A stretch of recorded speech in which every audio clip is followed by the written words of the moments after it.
Hello, my dear friends. Where are you? Can you all come for a quick chat, guys? It's been a while. We caught up. So, where are all my comments? Okay. Hello, where are you guys? Come on, let's have a chat. See? Right then. Are we there? What a time to hold a live stream.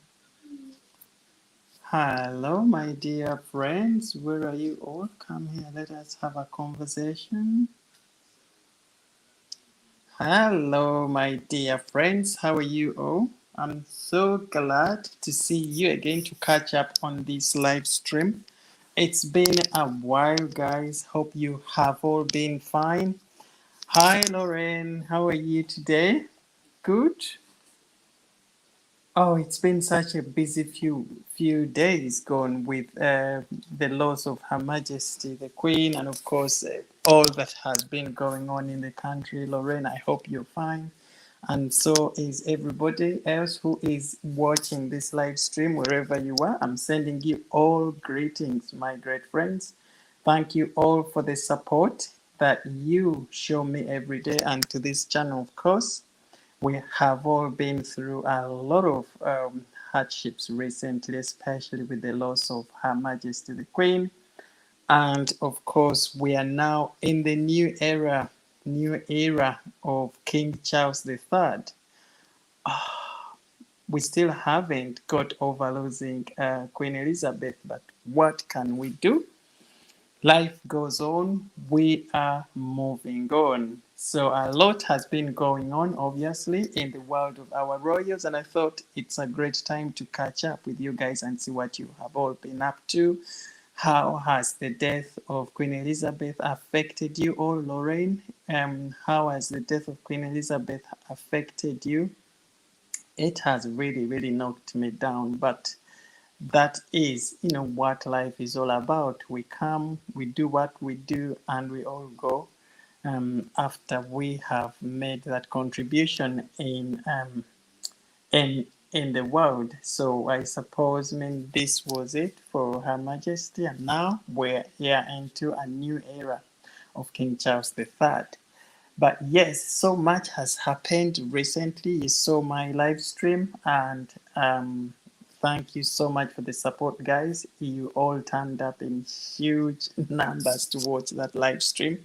I was all out and about in London, as you saw me, and very emotional. But I quite enjoyed seeing so many people coming from all corners of the world to come and pay respect to Her Majesty the Queen. Did you watch the funeral? Uh, yes. Oh, that was very emotional, Lorraine. Very emotional. Oh, bless that little pony. You saw how they wrapped that scarf on its back. That scarf, of course, belonged to Queen Elizabeth. That's the scarf she usually, wrapped around her head every time she was riding that, her horses. So it was really emotional seeing that wrapped around that little pony. And of course, her corgis. Apparently, her corgis are now with Prince Andrew and Fergie still in Windsor. So they are taking care of the Queen's corgis. And I think the reason for that is because two of those corgis were given to Queen Elizabeth by Prince Andrew, I think, as a gift some time back. So when, of course, she passed on, they had to take them back to Prince Andrew. But it was great to see that all the Queen's animals have been taken great care of, and they were surely included in the mourning process of their master, which was a great thing. And again, the marching of William and Catherine's young ones at the funeral, Princess Charlotte and Prince George. That was lovely. That was the first time young royals, of course, were involved in a funeral. arrangement, royal funeral arrangement, and apparently it was a last-minute decision. Um, the royal family sat down through their organization committees and decided that the young royals, Prince George and Charlotte, be part of the procession as we saw them marching behind their great grandmother's coffin. But it was a way of also getting them involved in the mourning process, because probably they are going to be seeing these things when they grow up. So part of that was to prepare them for, things that will be coming up later on as they grow up in the royal life. So it was great. I know many people have criticized that move, saying it was really young. I mean, it wasn't very, very right for young ones to be put through such emotions. And of course, Princess Charlotte was seen sobbing, at some point, because she really, really loved her great grandmother. But again, it's great because you see them, they realize that life has that element that we all have to go through. Um, Instead of just facing these things later on in life, then they would rather um, involve them very early on in the process. Prince Louis, of course, didn't attend, but Charlotte and Prince George were very much part of the procession. And it was also great to see Princess Charlotte, you know, keep up with her royal protocol. You see, when the royal wives arrived at Westminster Abbey, and then we saw all the wives alighting from their vehicles. Camilla came out first. It was great to see how Charlotte managed to step back and let Camilla through to do the handshakes before before Catherine also came in, and then Catherine's children, and then Sophie and Meghan last.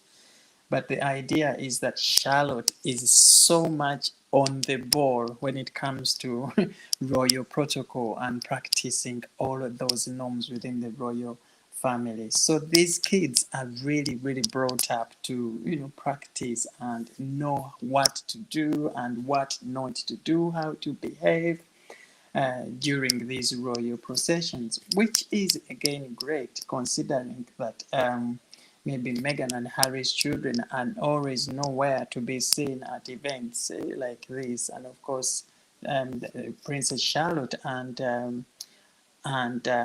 George and Louis have some experience simply because of that exposure their parents are exposing them to, through these royal ceremonies, and however difficult some of them have been. But yes, that was the Queen's state funeral. It was all done and dusted. Things went on very well. And of course, King Charles III was really, really heartbroken, as you guys saw.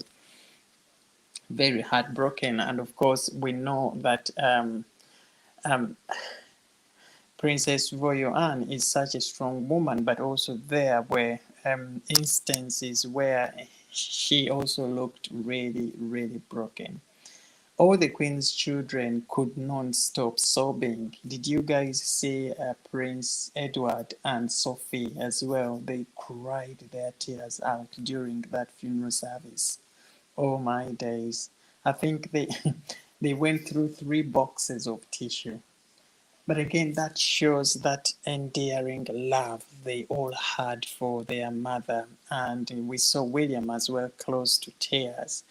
And we know very much how William so much loved his grandmother. He had moved to Windsor only a few weeks ago before Her Majesty died. And the reason he moved to Windsor with Catherine was to go and try and offer support to Queen Elizabeth, during those really, really fragile stages when the Queen was not doing very well, and when the Queen's mobility was proving to be a big issue day by day. So William and Catherine made that decision to move to Windsor, but barely and the Queen dies. So that was so heartbreaking again for William and Catherine. So William, of course, had that bond, very, very, very strong bond with Queen Elizabeth, especially after Harry walked away. It was now all left to William to provide whatever these grandsons were supposed to provide. And William, we saw that during these last moments of Queen Elizabeth's life, he chipped in a lot and took on more royal duties and represented the Queen abroad and here, and really, really stepped up his game, um, taking over, stepped up his game. I mean, stepped up his game in taking over more royal patronages, some of which belonged to Meghan and Harry. Again, this was to make Her Majesty's work very easy and to show that he was very dedicated and not willing to, to let her down where Harry had let Her Majesty down. So it was really, really sad to see William lose his grandmother. But what can we do? She was 96 years of age. So we sat down here, reflected as royalists, and thought, that, it was about time, especially at the beginning of the year when all these appointments were being cancelled and postponed and engagements being crossed out last minute. So we kind of saw things starting to take that, that direction they eventually took. Charlotte was very sweet. Oh, yes, yes, she was very, very sweet. I'm telling you, Princess Charlotte has really, really grown into a very responsible young royal. Can you imagine? She was the one reminding Prince George to, bow down when the Queen's body was being, driven past. And she was keeping everyone, Prince George, on his toes in terms of staying alert throughout the procession. And it was, I suppose it's more of the young Queen Elizabeth, because remember how Queen Elizabeth also, used to sort of tell off the Prince Williams and the Harrys when they were, sort of veering away and letting loose here and there. And she was already giving them that nudge, hey, come on, stay up, keep up, stand up. So we saw so much of Princess Charlotte doing that to brother Prince George. So Charlotte has elements of being. You going to bed now? Yes. Okay, have a good one. Yeah. Yeah. So Princess Charlotte had, she has all the elements of being a wonderful future queen. And where we don't know when we are going to have a queen, because we know for the next coming few generations now, it's all going to be king, king, king. We've got Charles, we've got William coming through, we've got George, before we get to have another queen. Okay, and of course, unless Prince George does not have children, or but Prince George could also have the firstborn as a boy child, and again, this is another king that we'll be having. But unless George again gets to have a girl when he grows up, so probably then we shall have a queen. But as we stand now, the next queen we shall be having is Princess Charlotte, after how many decades to come, or generations to come. Those who will still be here will most likely have a very wonderful queen in Princess Charlotte. Should she become queen? Really feeling for those, I guess, who were carrying the coffin. I think they did. Oh, yes, yes. Oh my God. That was a hell of a job in terms of staying alert, staying strong, and of course, most of them were, beaten by emotions, as you saw. And that coffin was very heavy because we know that it is lined up with lead, and lead is very, very heavy. And lead apparently is there to stop moisture from escaping, and it helps to slow down the decomposition process. So you could see that these boys were really, really struggling carrying Her Majesty's casket over the stairs of the car and onto it, and all that stuff. But they did an amazing job. And the rehearsals, obviously, that they did throughout the whole occasion, I had chance to see them rehearsing, at Wellington Barracks. That was on, what day was that? Thursday night, 4 a.m. I had chance to see them rehearse, and they had something like that looked like a coffin, and there was stuff put in there very heavy, and they were rehearsing how to lift it from the from wherever it is, how to put it in a vehicle, how to pull it out, stepping forward up the staircase and down. And you could see them struggling even in an empty coffin with just a doll put inside for the rehearsals. But that must have been really, really heavy, considering that it was also aligned with lead, and also, all the bits and bobs that were on top, like we saw. But they did an amazing job indeed. Hi, Ashan. Thank you so much for joining us today. Hope you have had a great day. So here in UK, the country is still very, very quiet, because we had never experienced anything like this before. Hi, Lona. Great to see you, my great friend. Thank you for tuning in. So it is extremely quiet here in the UK, and plus we are preparing ourselves for a lot of changes that are coming up in the next coming few months. Of course, we have all the paper money and coins and all that stuff with Queen Elizabeth's head going to change to King Charles III. So that process will start. I don't know when that is going to start, but the country is preparing itself for that. And apparently all royalists and near enough everyone is trying to sort of get a board, to pin up every note they have, at least in every denomination, £5, 20 and £50, with Queen Elizabeth's symbol like head on it, so that they at least keep that, as a souvenir.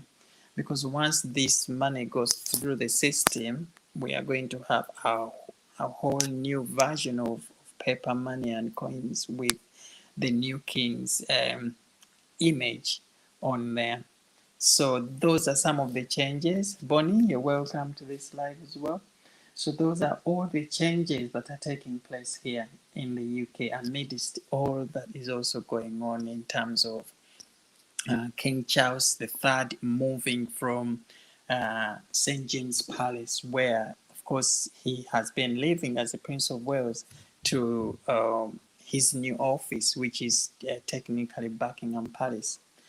So, but King Charles III doesn't get coronated until sometime next year, because usually they allow at least a year to go by before the coronation of the new king, and that year is to allow people to mourn properly. It doesn't make sense for the queen to die and then we are throwing parties with coronation and all that, because the coronation ceremony is more of party ceremony and happy joys and dancing and all that stuff, as opposed to a funeral.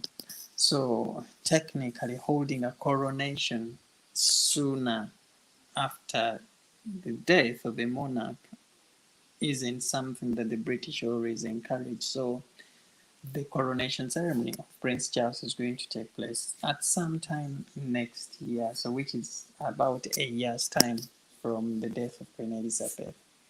Very, very logical, isn't it? Thinking about it. So that's what is going on.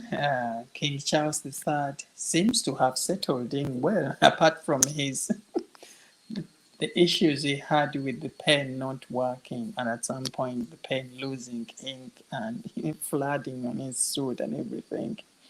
So that sort of became a trademark for his beginning of of his reign, because social media pages really picked up on that. And if you saw TikToks and most of all these short clips being shared on social media, everybody was sort of judging King Charles III based on his emotions and the tantrums he threw over his pens not working during the ceremony. The one of those was it the proclamation ceremony, the signing of those initial documents. You remember, with Catherine, with Camilla and Charles, and sorry, and William, and I think the British Prime Minister being the witnesses. They really did. I hold my breath. They were going up the stairs. Oh yeah, yeah. Everyone did. Actually, I thought at some point, because the guy at the front seemed like he had a bit of a trip. But these boys are really, really trained to do that, and they have done countless rehearsals over time now. They were about maybe over 400 soldiers who went through some form of selection process to arrive to the 10, because there were five aside or whatever, to arrive to the 10 who carried the casket. They went through some form of rigorous selection. So for those boys who made it to the final 10, the ones we saw carrying that coffin, must have gone through a lot, because it's history here being made. Don't forget that every single time they are going to show images of the Queen's body being carried around, those faces of those young men is always going to be appearing. So it is history for them. It's something that those boys are never going to forget. And documentaries and films that are going to be, shown many years to come will always show those boys carrying the Queen's coffin. So it was such a momentous achievement for them, but a job well done, because it isn't as easy as many people think. Okay. But anyway, leaving that aside, the royals are sort of starting to settle down. Prince William was meant to be going or heading over to United States for the summit of is it Earthshot projects, but he didn't go because, of course, he's still mourning. However, he delivered a speech online, and that speech sort of was again very, very emotional, because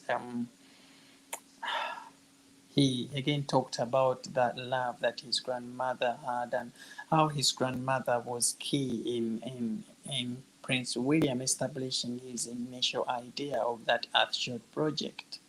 So yes, he has missed a grandmother, but he has also missed a great advisor, because most of those projects that William was carrying out were on the advice of Her Majesty the Queen. Okay, so yes, Prince William was due to travel to United States, but because of course, he's just coming through these sad days, it was only ethical for him to cancel that trip. So he will just go in December, and that trip will be for his Earthshot project. Is scheduled to take place in Boston, United States, sometime around December, around Christmas, before Christmas time. Okay, so Meghan and Harry apparently have left the country. They left on Tuesday, back to United States, California. And of course, we all know that their initial plans when they came here were to attend those those functions they tend to attend, the Well Child Charity and the young leaders summit, which they had come to attend initially. Close the door, Edith. It's not night. It's noisy. Close the door. Close the door. It's very noisy. Good night. Yeah. Right. This washing machine, guys. Right. Yes. So, um, Meghan and Harry was, yes, they have left the country, so they've traveled back to the United States, and apparently their plans didn't pan out the way they wanted them to be, because they had come here to attend those summits of the charities close to their hearts. But during then, of course, this happened. Her Majesty lost her life, and of course, they had to abandon whatever they had set up. They set out to mourn the death of the Queen, and so they have left back to United States today, but with very many lessons to take away from Meghan and Harry. Of course, you have seen with your eyes firsthand how the British public clearly doesn't like them. Okay, and at some point, you could actually see Prince Harry being isolated, Meghan being isolated, not because the royal family set out to do that, but because the royal family felt let down by these two individuals, especially in the later time of later years of Queen Elizabeth. Those last 2 years when they were supposed to be there for her, they didn't show up. On so many occasions, Queen Elizabeth invited them to Balmoral to come and have some form of lunch as a family, and they always came up with excuses. So they only came down after the Queen died. Of course, something many royalists did not see, picked up on and did not like. And for the royal family as well, they see these things. They were very disappointed by Meghan and Harry. And judging by the treatment that they showed them, clearly, you could see that they were very, very isolated. Prince Harry, of course, stood guard beside his grandmother's coffin, which was a big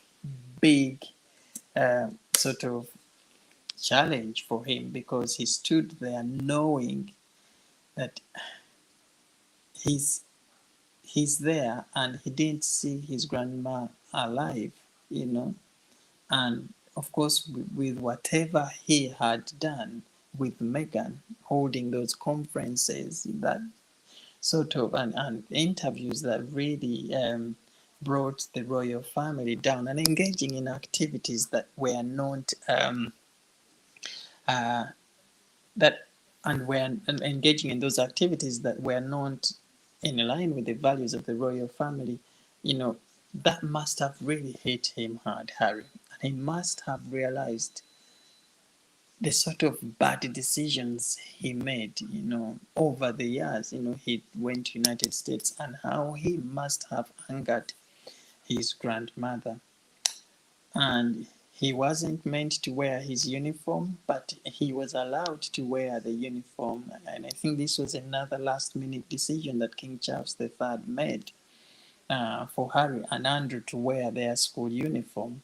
I suppose something that came down to saving them from embarrassment. Because again, how can they stand there in their civilian suits when others are wearing their uniform? But also, I think they did it because they want all of them to look, you know, what is the right word? To look smart, maybe uniform kind of, as opposed to, and Harry served, of course. We know he loves his uniform, he loves wearing it. So again, it might have been a case of King Charles again, maybe, saving Prince Harry from the double misery, because already Harry had lost a grandmother, and again, on the day not to wear that uniform on such an emotional day. So he might have decided, right, wear the uniform, we sort the rest out. But again, he did not wear the uniform for the funeral, the actual funeral, which shows to us that, things are not yet finished.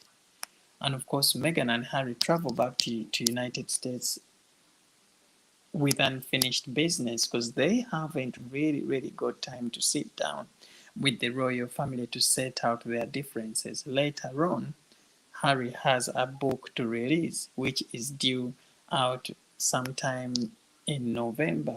And whatever the book is going to be talking about, Harry himself knows that, again, that might not look great for the royal family. So probably he decided to run back quickly, get that book released, get it himself into another mess, and then he probably clears things up after he has published his book.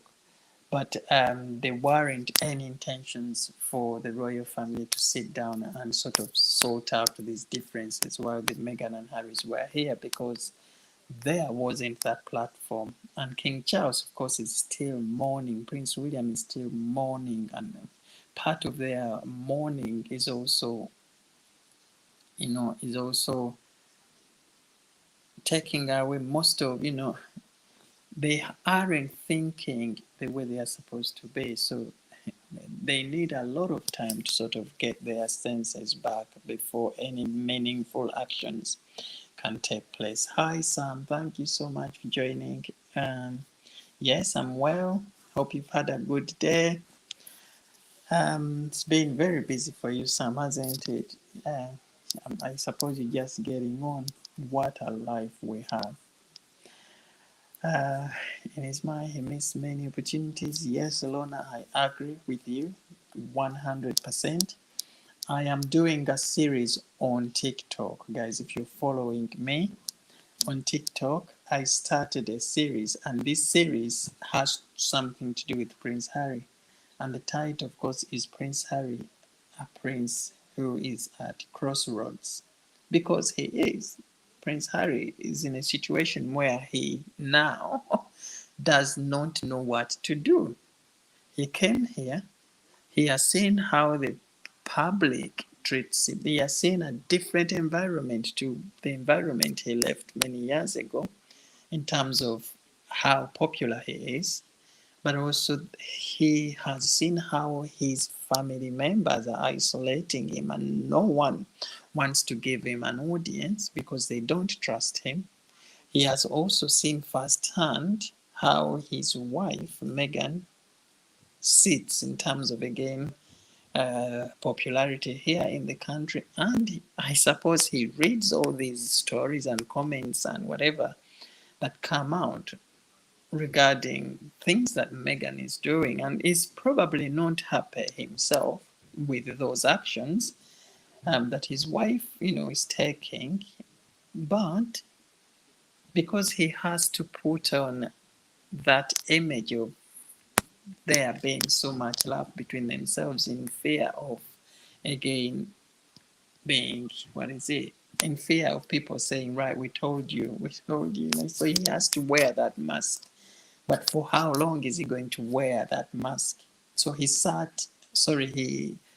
guard by his mother's coffin at Westminster Hall. Many of you saw that caption.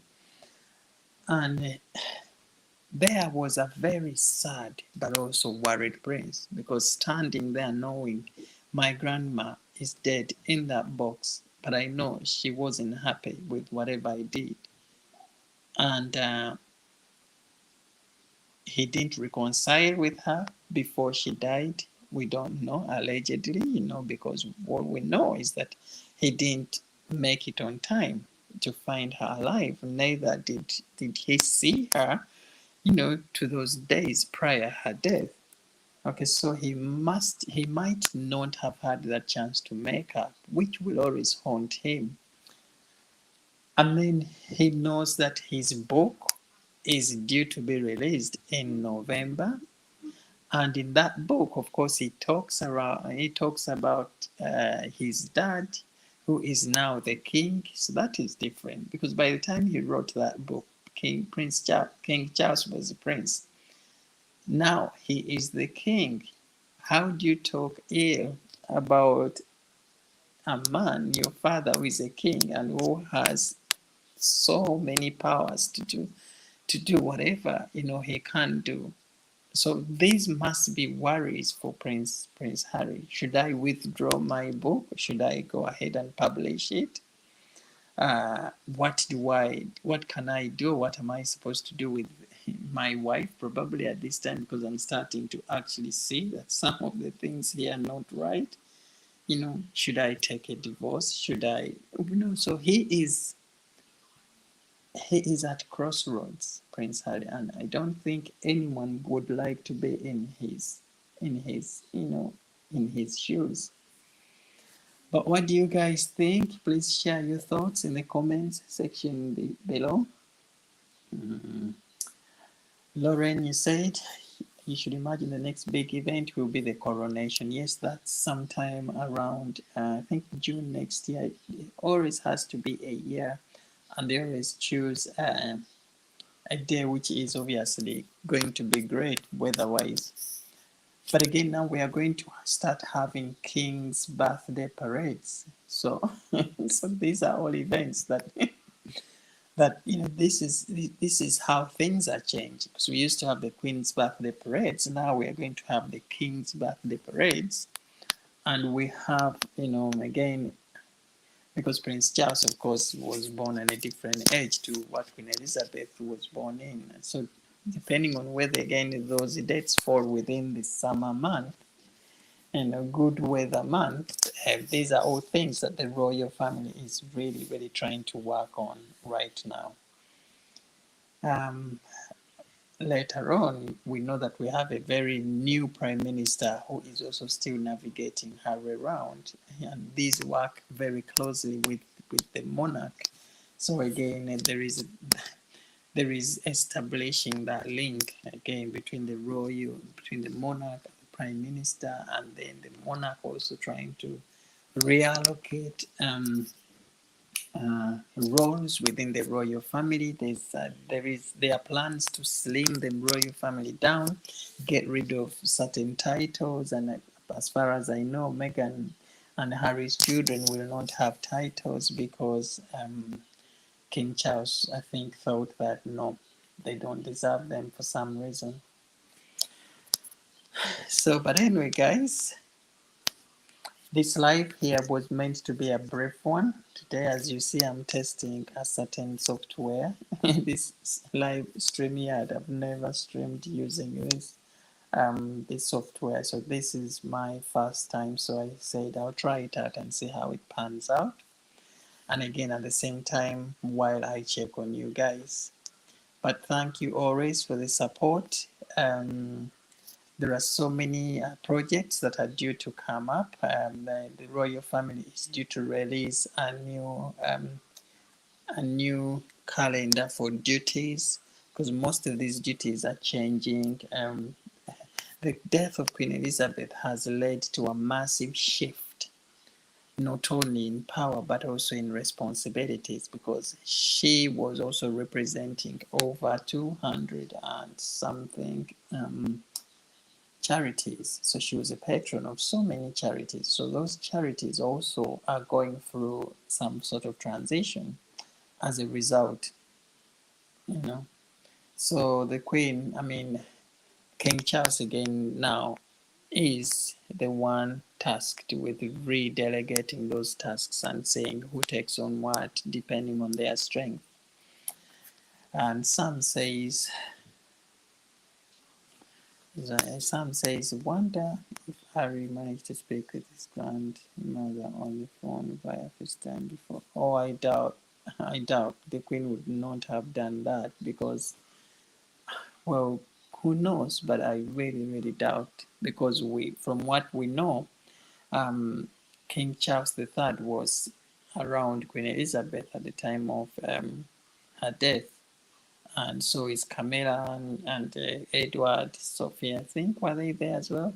No, King Charles, I think, and Camilla were there, and Princess Anne, yeah. So at those very moments, I think were very crucial in them getting to do whatever they can and to get as much information as they could in those last hours with their mother. So Prince Harry would have been the last person on the Queen's mind to talk to, because if they were to talk to him, they would have, he would have gone there the night before, But as we know, he was with Meghan attending the function he attended. I think that was with the One Young World conference, which was in Manchester. So that conference was there beforehand. So Harry would have chosen to go and see his grandmother instead of going there, because after all, he did nothing there apart from sitting down. No, Luna, fire them away. Fire those questions away. I do hope the Christmas messages continue. Of course, they will. They will continue because there is always a Christmas message from the monarch. So Charles is going to resume, take on all the Queen's obligations. And he is really, really well positioned to do that because he has been training for this job for nearly 3/4 of his life, 73 years, alongside Queen Elizabeth, seeing what she has been doing on a daily basis. So he knows the mechanisms of this job, Charles does. The only challenge we have with Prince Charles is maybe his moods. He gets sort of pissed off very quickly. Bless him, but I think that is his vulnerability. The vulnerability. We are all vulnerable. We have elements where we get vulnerable. Surprisingly, we didn't know what any of Queen Elizabeth's weaknesses. If you asked me one, I wouldn't tell you that this is that. But of course, with Prince Charles, very early on in his reign, we are already starting to pick up on things. Harry did say on James Corden show they use to FaceTime. But can you trust what Harry says? Really? Can you trust what he says? Remember what he said during that GB News. Was it GMTV News in Holland when he went to attend the Invictus Games? And he sat there and said, yes, I'm making sure that the Queen is protected by having the right people around her and all that stuff. And clearly, how do you make sure the Queen is protected when you're away in the United States doing what you were doing? So again, I don't think we can really, really trust what he says. And certainly, members within the royal family now very much know him, and nobody really, really takes him very, very seriously. Not until he probably comes back and stays here and they see him change, and that might include maybe leaving his wife or Meghan, as bad as it sounds, because as far as they are still together, I highly doubt that there will be any sort of reconciliation that will take place, because we know Meghan is still doing podcasts, and these podcasts, of course, you see how she is still talking about the royals in a sense that they used to put her down. They never used to like her sense of ambition and all that stuff. So I really, really don't think they are in for any sort of, So things to do in do continuous art.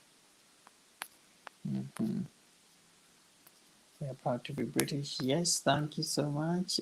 Things to yes, brilliant, and please keep up. I think this Commonwealth community is really, really crucial here in upholding the royal family and the monarchy as at large, because it keeps UK stronger. And we know how much Queen Elizabeth tried so much to keep the Commonwealth a part of the UK. And we really, really hope Prince Charles continues that legacy to show these Commonwealth countries that, you know, Britain, United Kingdom is always there to support them. Um, we've encountered so many challenges recently from countries like Bahamas, Belize, which became a republic the other day, and Prince Charles himself, before he turned king, went over there to oversee them become a republic. But I remember the speech he made on that event saying that, should you want to come back, should you want any support, we are still here as Britain to help you through, which was a great thing to see, because otherwise, any other person would have gone, right, that's it, off you go, no support, no help. Okay. And then Lauren, they are still in the mourning period, I believe, very much so. Yes, yes. And Charlotte was very lovely. Yes, Elona, very, very lovely. These young royals, don't forget that besides mourning as well, they had never seen anything like this in the royal family. This since the death of Queen Elizabeth, his husband, which they were not part of, this was the first thing they saw with their eyes. And also the busyness during that time, mom, dad going here, there, phone calls, I'm quite sure there was a lot of tears behind the scenes, and they were exposed to all of this. But it was great to see how they held themselves up in front of cameras and put on a brave face, as young as they were. I think Catherine really, really did a great job with these kids. Yep. So now, as we speak, King Charles apparently received a letter. I think it was a formal email from Meghan, and because Meghan wanted a one-on-one with King Charles to talk about certain things, to air their views and moving forward. And so whether Meghan realized that she annoyed the royal family, or she has done a lot of crazy things and she needs to come clean, we don't know. But allegedly, we hear that Meghan sent an email to King Charles III requesting for a one-on-one. And apparently, King Charles hasn't commented or replied to that email. What we know right now is that King Charles is now in a whole different sort of capacity to what Meghan knew him before. Because remember, he walked Meghan down the aisle when Meghan didn't have dad. It was Prince Charles who played that role, and he played that role as a prince. Now he is a king. He's got so much to do on his table, and I don't think he's now going to just say, "Yeah, Meghan, yeah, let's talk." It's not going to be as easy as that. Okay, because he's now a king, there needs to be a protocol of approaching him, and what Meghan already did here is not what she should do. She should channel some of these requests through a criteria, through an approach which is sort of, it's called a procedure. There's a procedure. You can't just pop up and send emails to the king just like that because you're the wife of Prince Harry. Not even Prince Harry now can do that anymore. Prince Harry now has to also apply to come and see the king, and that application can take years to be approved. On average, it takes about 2 to 3 years for an application to see the king or queen can be approved. So since they left working for the royal family, they lost those rights. So it's not as easy as why, you wake up in the morning and just send that email, da, da, da, da, da, da. and the king says, yes, come on. Okay, no, it's not going to work like that. So they have to go through a process, you know. So whatever Meghan, of course, did again is disrespectful, you know, because there is always a channel of doing things. Looking at some documentary, let's deal with royals. It seems a lot of them were rebels. Princess Anne was apparently. I was bit of shock. They were, but at the scale at which Meghan and Harry's is different, much more different from the rebels of the Princess Anne and the rest of it.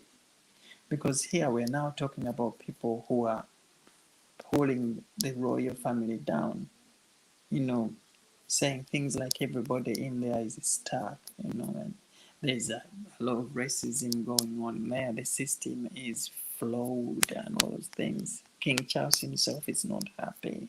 He wasn't raised very well, so that's why he brought us in the way he did.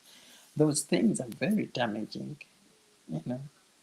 So I know that there were rebels in there, but the degree to which the Harrys are is totally different. And I think this was really, really very damaging to the royals. Okay, not just the royals, but everybody who loves the monarchy, because um, we don't want to see the monarchy vanish just like that, because it's doing great things not only for the country, you know, bringing in those revenues and, you know, still upholding the values and the greatness of the country, but also supporting Commonwealth countries, you know, abroad. Okay. So we would like to see this monarchy last for as much as it can. And of course, it offers that alternative and safe space to us, you know, to just sort of, you know, to trust someone as opposed to politicians. For example, countries that have presidents, and how, you know, presidents change every, you know, often, you know, new ones come in with different policies. Then the old ones again, you know, put up policies in place that are damaging. New ones come, start theirs up. Politicians saying that and that, lack of respect and, you know, bureaucracy and all that stuff, corruption. So a monarchy really provides that space where people can run away from the mainstream politics of things and just literally chill out and see what royals have been up to. You know, princess, what did she wear today? You know, I hope you guys know what I mean here. Okay, let's see. My name is Kane. By the way, made all religion and arrangements did very well on the prince. Mm. Yes, yes, but these, of course, we saw them coming together, you know, because usually we have the Queen's guards, you know, taking part in these ceremonial duties. But today we saw the whole defense, the whole army, you know, the RAF, the army, all sections of the army coming together to team up and make this event a success. The sailors, and you know, I loved that sort of formation of the sailors, and then you had the Queen's Guards, and then you also had the RAF. You know, that those formations were really, really great to see. Now I was I was there on ground for the funeral procession at the mall in London, and the the environment was very, very different. It was very emotional, but also very, I don't know how to explain it. I mean, this was watched by over 63 billion people worldwide. Now, that's about 50 or 60% of the whole world watched the funeral procession, and only 1% were on ground, were actually attended the actual ceremony. And I was in that 1% because I was there. You know, I was there. The Queen's coffin literally was, you know, pulled past me there. I was looking at it, and it made me think, wow, so I'm here, right here, when history is being made. Although it was very sad seeing the old era, go away and then the new one start. But at the same time, these are things, and this is an event that is going to be played on television for many years to come. Knowing that I was there on ground is always going to be something to hold on to for the rest of my life as well. Right, guys. So tell me what you thought about the whole event. Meghan and Harry are back to United States. We don't know whether they are going to come back anytime soon. Harry is releasing his book November, but there have been debates. So some people are actually thinking he might not release it because of the lessons he's learned while he was here for the funeral. But again, he has put in a lot of, publishers are putting a lot of money to publish this book. So he is under pressure to release that book. And we also know that most of the ideas in that book were Meghan's because they teamed up together, and part of the pressure to release the book was coming from his wife Meghan.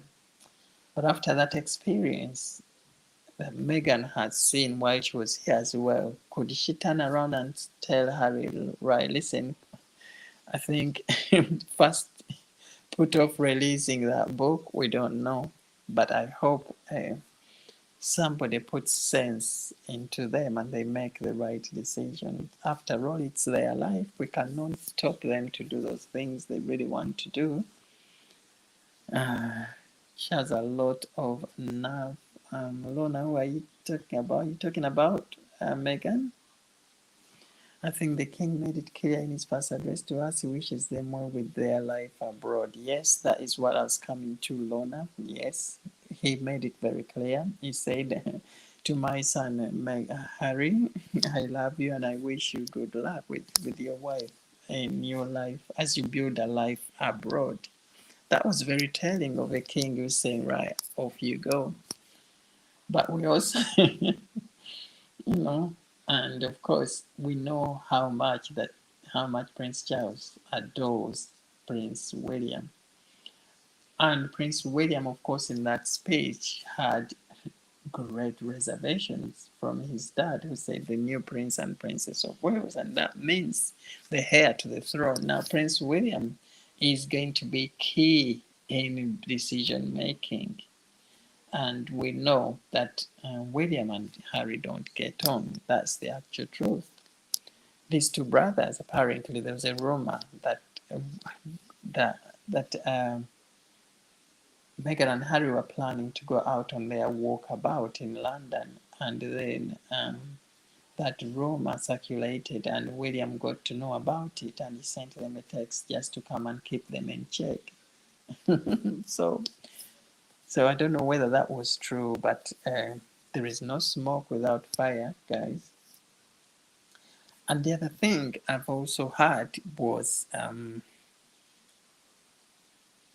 William stood guard together with Prince Harry at their grandmother's coffin in Westminster Abbey was it on Friday?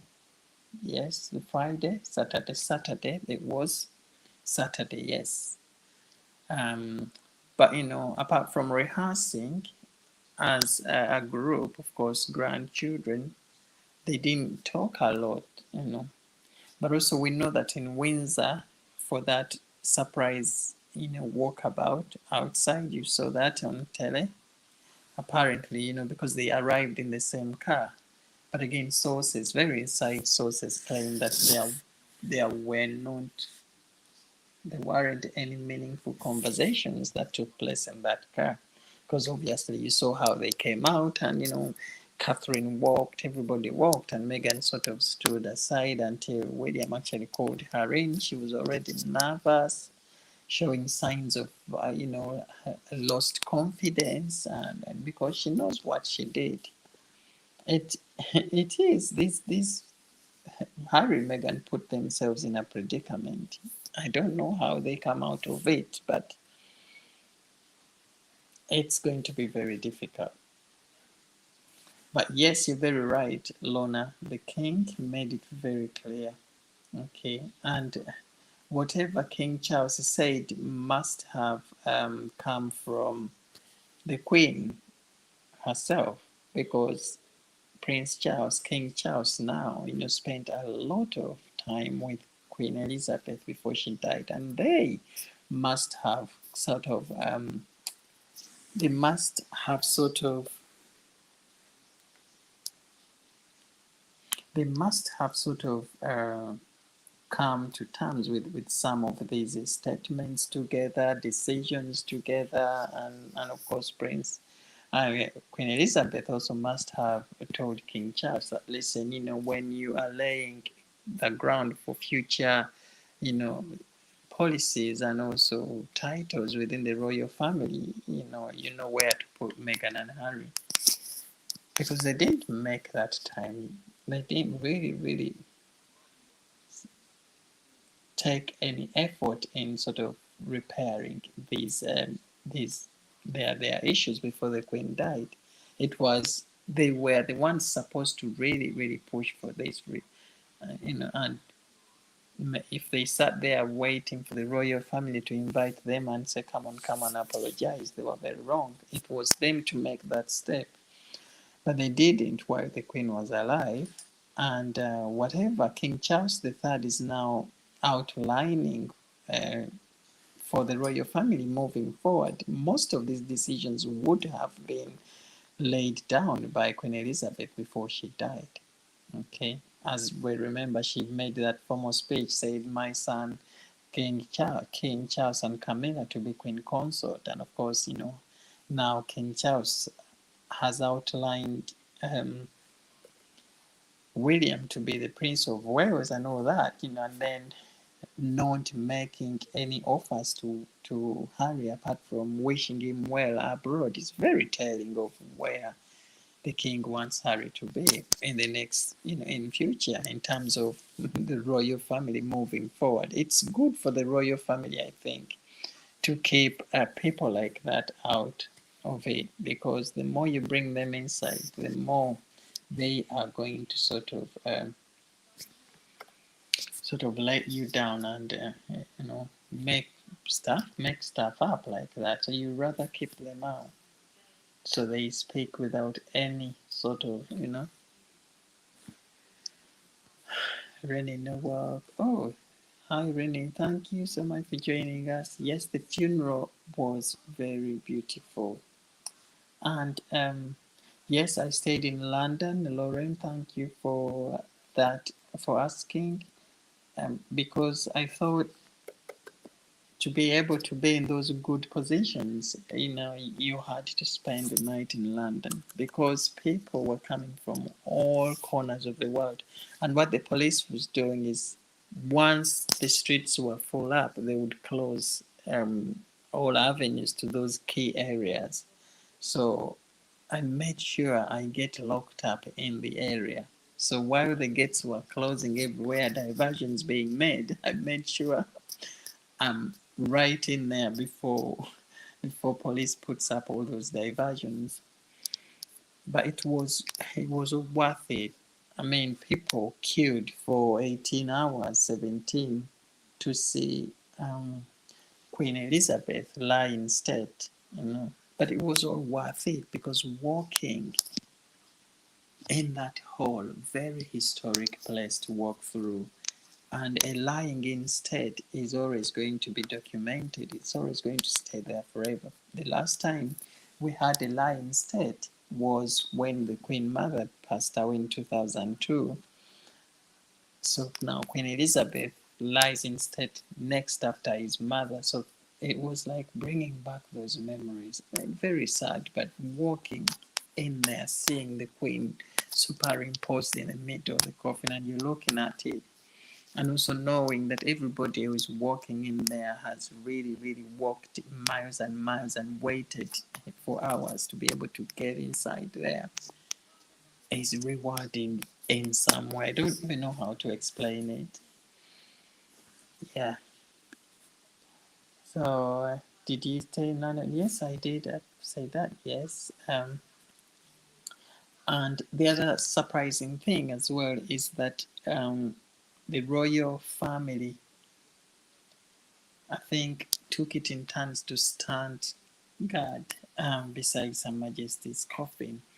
And it was great to see how united they were, because of course, we know how Prince Andrew, for example, was in trouble. But during this time, they put those differences and allowed him to wear his uniform as well to stand guard alongside.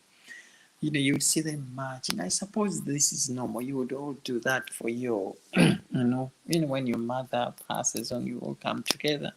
But hey, I've seen families that are not actually united by events like this. It was great to see them united, together, putting up that united front, but also to be able to, for King Charles to sort of, despite the fact that he was so heartbroken, to see him make those decisions and sort of try to have some form of order in the palace, and the way they coordinated events with the police, with the ambulance fire service and everything. This was the biggest event ever to be witnessed in recent history.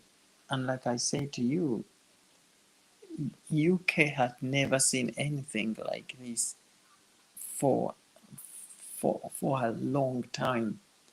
So London Bridge was broken. They have a norm that London Bridge has fallen. So it was, I at first I thought, this is surreal. How are we gonna go through it? But we have managed. So we hope this new era, ushers in something, again as great as what Queen Elizabeth delivered to us, because otherwise, we are always going to, you know, be wishing, or we wish, which we don't want to. We want to see people continue living Queen Elizabeth's legacy, because she has worked so hard to train these people in place.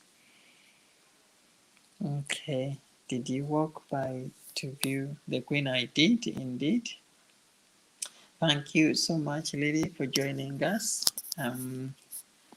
Like I said to you, Lorraine, I stayed in London overnight, so it was a 13 hours queuing, and I made a video actually outside Westminster Hall when I came out after, and that video was sort of, I was trying to show people what it was like, but it was like striking gold, reaching to the end of that queue, right? And seeing the entrance of Westminster Abbey, like, yes, that is my end goal. How slim can it actually get to actually work? That is a good question, Lorraine. Very, very good question. Well, he's already talking about.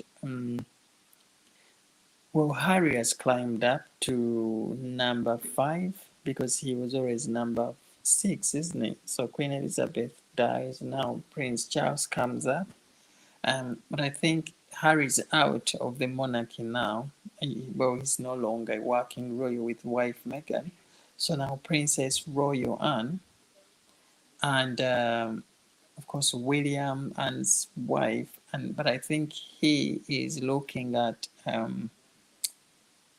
Eugenie, I think, because Eugenie has a title, and I think he's looking at maybe making Princess Beatrice a working royal, but not Eugenie, something like that.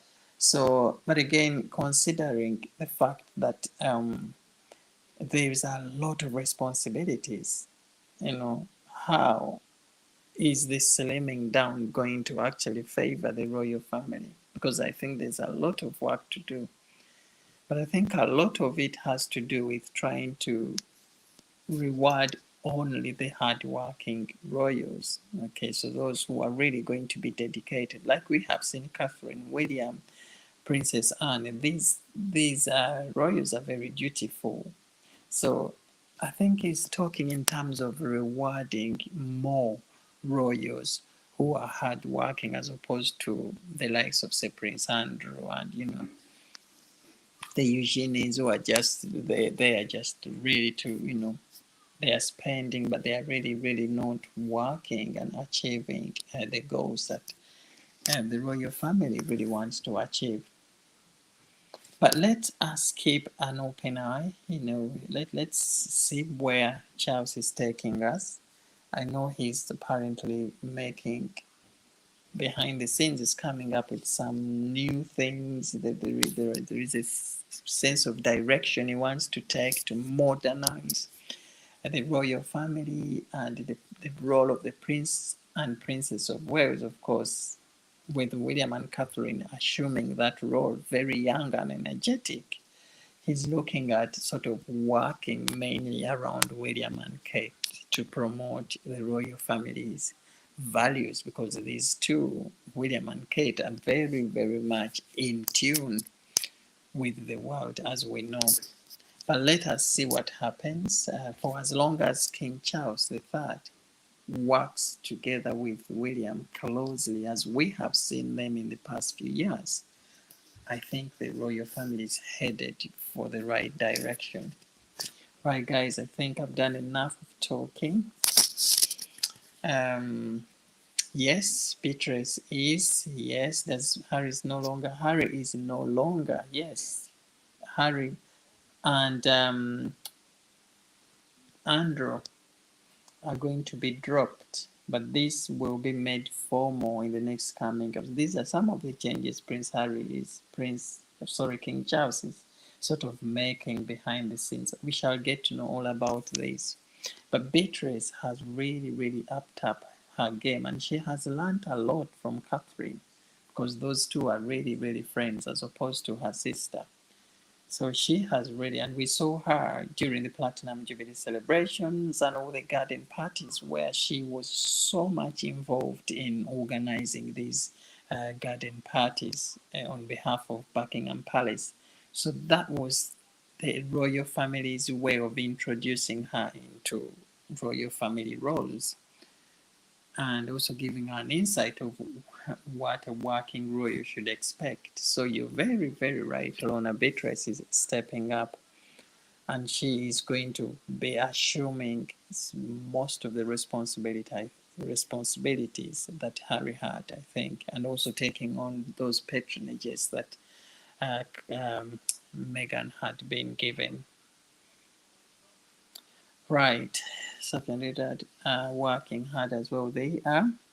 Oh, it broke my heart seeing Edward crying. It was terrible. But, again, royals have emotions. These people are normal people like us. And it's very difficult seeing them hold their emotions when the cameras are looking at them with open eyes.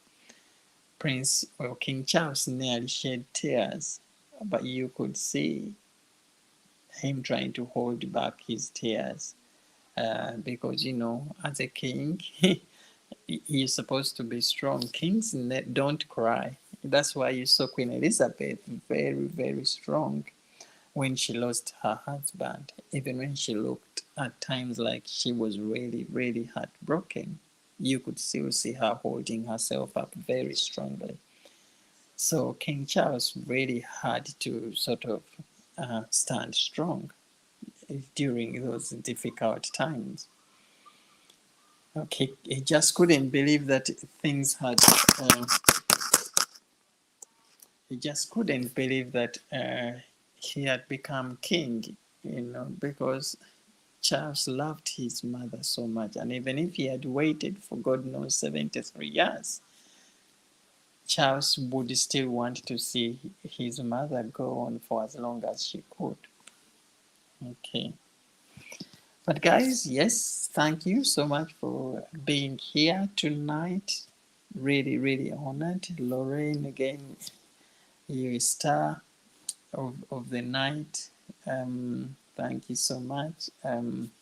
Bonnie, wherever you are, thank you. Lily, you guys are great. Renee, thank you so much, Renee, wherever you're watching this live. Truly appreciate. Sam, thank you for chipping in. I know you've had a very, very busy day today, but you made time for this. Thank you so much. I really, really appreciate the teamwork we have on these lives. Uh, Bill Bixby, sorry I missed your comment here. Bill, if you're still watching this live, thank you so much for chipping in. Every day we get newcomers onto these lives, which is very exciting. I really, really appreciate you all, my dear friends. Things to do in Guernsey Channel Islands. Thank you so much for your awesome comments. Yes, every single one of you. Ashan, Stacy, great. Hope you're doing great wherever you are tonight. Keep safe. I'm so, so, so honored to have you all here. Okay, but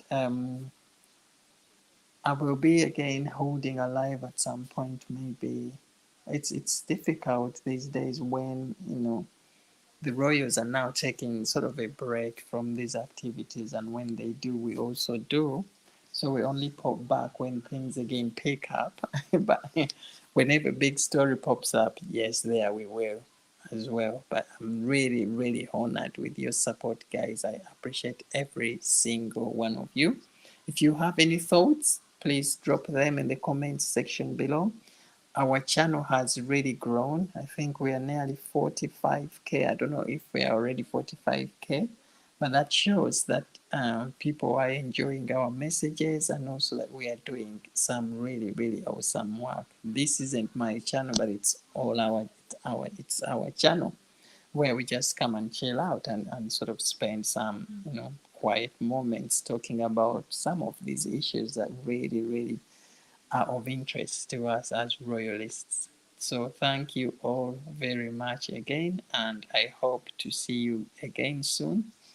I tend to communicate when I'm going to do a live, but I haven't recently because it has been a case of right, I'm feeling it now because I've been really, really exhausted running up and down in London. So I thought tonight I'd do a bit of a catch up and also see where you guys are, how you are getting on with the loss of our lovely queen, and where we stand going forward, really. But other than that, my dear friends, have an awesome evening and let us stay in touch, please. Bye bye, all. Bye.